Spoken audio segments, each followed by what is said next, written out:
پڑا کیونکہ زمین کی قیمت اتنی تیزی سے بڑھتی جا رہی ہے. قبضہ گروپ آپریٹ کرتے ہیں اور میں نے آئی جی صاحب سے پوچھا کہ یہ کیا وجہ ہے کہ یہاں قبضہ گروپ کم نہیں ہو رہا ہے.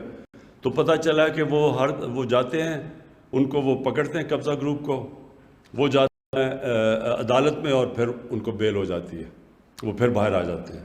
تو کوئی ڈیٹرنٹ ہی نہیں ہے, یعنی کسی کو خوف نہیں ہے. اس میں پیسہ اتنا زیادہ ہے اور جو سزا ہے وہ اتنی کم ہے کہ کسی کو اس کی فکر نہیں ہے. اس لیے قبضہ گروپ چاروں طرف آپریٹ کرتے ہیں. تو اس کے اوپر ہم اب ایک نیا قانون لے کے آ رہے ہیں.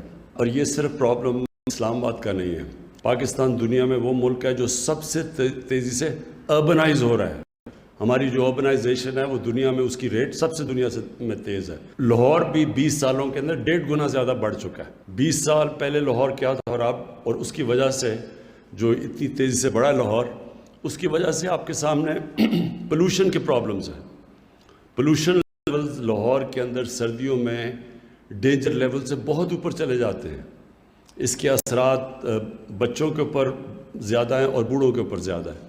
تو لاہور میں بھی اب یہ جو پوری اب وہ کیمپین کر رہے ہیں لاہور کو صاف کرنے کے لیے, وہ جو اینٹوں کے بھٹے تھے ان کو چینج زگزیگ ٹیکنالوجی لانے کے لیے, اور پھر لاہور کے اندر فارسٹیشن, یہ جو میاواکی فارسٹ جو اب اسلام آباد میں بھی آپ نے کیا, اور میں یہ امید رکھتا ہوں کہ آپ اور اگائیں گے یہ برسات کے اندر, کیونکہ اس سے یہ ان کا پتہ چلا کہ آکسیجن بھی زیادہ ہیں اور تیزی سے زیادہ بڑھتے ہیں. تو وہ لاہور میں بھی ہو رہا ہے. پشاور ادھر بھی بڑی تیزی سے اربنائزیشن ہوئی ہے, وہاں بھی یہی مسئلے آ رہے ہیں. تو ادھر پشاور کو وہ بڑی تیزی سے گرین کر رہے ہیں.